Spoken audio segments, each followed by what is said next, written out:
Good day to all my friends, subscribers, and viewers. We have another listing, guys. This is 1.2 hectares for a package price of 5 million pesos.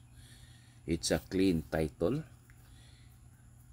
located in Barangay Gintambuan, Ubaybol, approximately 10 kilometers from town proper. So this is a beachfront, guys, and this is the property, no.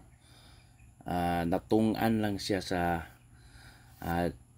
the property has traversed by a road. So buot pasabot nako ang yuta giagian sa karsada. So meaning wa nang ilabot ning karsada, pero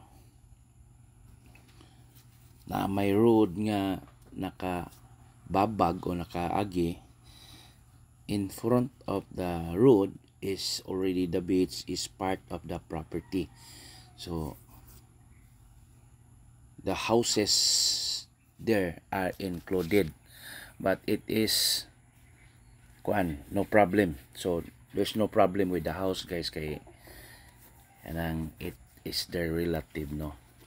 Mahawa ra siya. They will go away, no. They will remove once there is a buyer, no. So, and this elevated one is part of the property. Mabot ni siya 1.2 hectares. So, you can have your house, no, at the top. Then you can also develop a house in front of the beach, or like kanang kubo, or basta labinag magkuan kag panagat dire.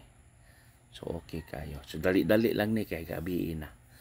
For inquiries, just contact.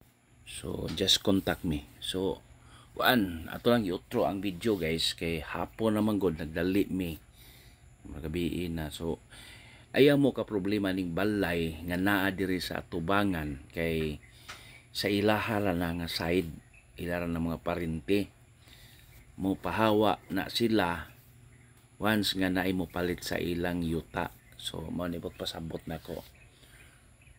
Ya nindot ra ba diri, guys, kay naay daghang mga nindot nga isda, mga tuna, mga mga barato-barato diri isda. Mao ni pasabot nako, guys, no. To those who want to kanang Bisaya, no, ako lang i-explain og tarong. This is facing Leyte province. Mana siya. Ari ng uban palit og mga isda, mga nindot, no, mga tuna, katong mga gitawog tangigi, mga nindot diri, guys. Ya, nasa mga foreigner nakapalit na diri, guys, na dool nagyud.